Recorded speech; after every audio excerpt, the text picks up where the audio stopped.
John, hello, good morning.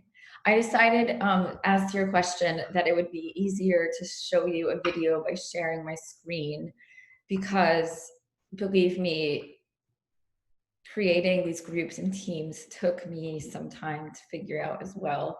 But once you do get them going, I think they work really well. So I'm going to share my screen with you and then show you what I have done in Teams. Ignore that. Okay, so here is like my main dashboard in Teams, which I'm not sure. I assume yours looks fairly similar. So I have these two sections of Spanish 3500, section 101, which is the one that Julia is in, and 102. I'm sorry, yeah, 102, 101. Julia is in 102. So in section 102, you can see under general, I have this virtual meeting that is scheduled every other Thursday when I meet with the whole class.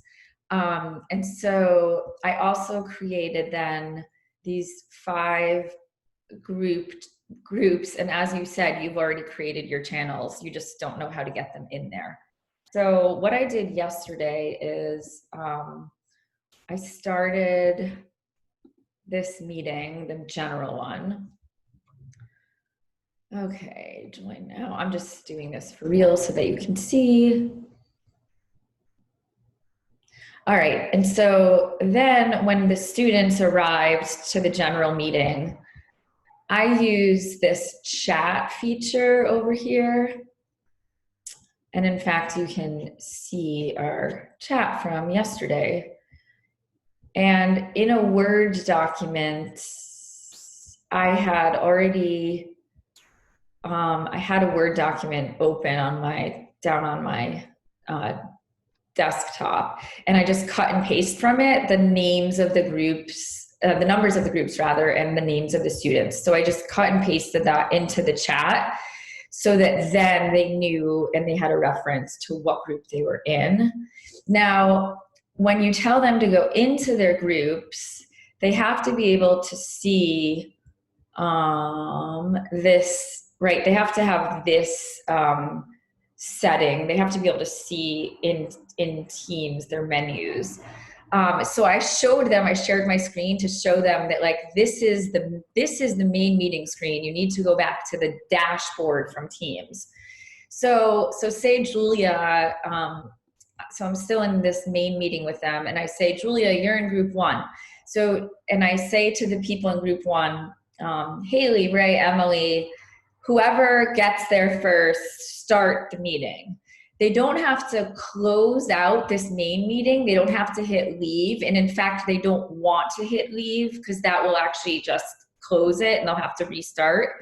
If they leave this meeting, they just go to group 1. Okay, and then they go to this video meet. That will then put, if I hit join now.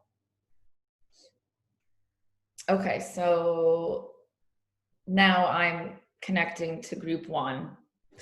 What happens is the general meeting that I was in with everybody goes on hold. And I can toggle back and forth between group 1 and the general meeting. When I'm in group 1, the general meeting is automatically, I'm muted and I'm on hold.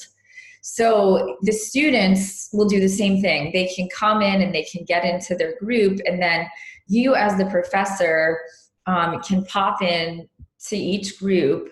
After you're done, like say I spend 5 minutes in group 1, then here I do want to hang up from group 1, because if you have too many group meetings going, then it will stop letting you into groups. So just hit leave.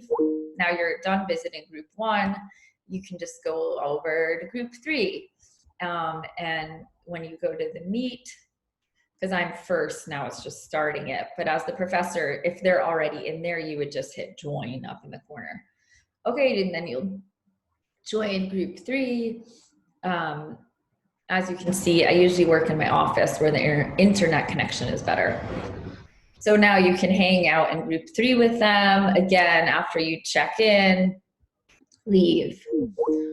Okay, so now I just hop back over here to this main meeting screen and see it says on hold, and I hit resume, and now I'm back in the whole big group. So the way to most effectively use them to, and sorry if I'm telling you what you already know, is make sure when you are in the big group, you say to them, all right, you're going to these groups, and you are going to stay in your group for exactly 15 minutes. So return to the general meeting at, like yesterday I said, we started at 9:30. They had to be back at 5 of 10 because they went in at 9:40.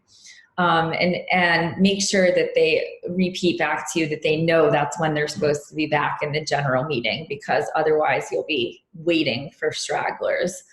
And the nice thing about the groups in the channels is that those are set up now. In my class, I'm going to use the same groups for a few weeks, probably for all of September. So every class that we meet, they will be there. Those channels will be there already. So you don't have to do it every week. But if you do want to mix it up every week, then, just delete those channels and create new ones.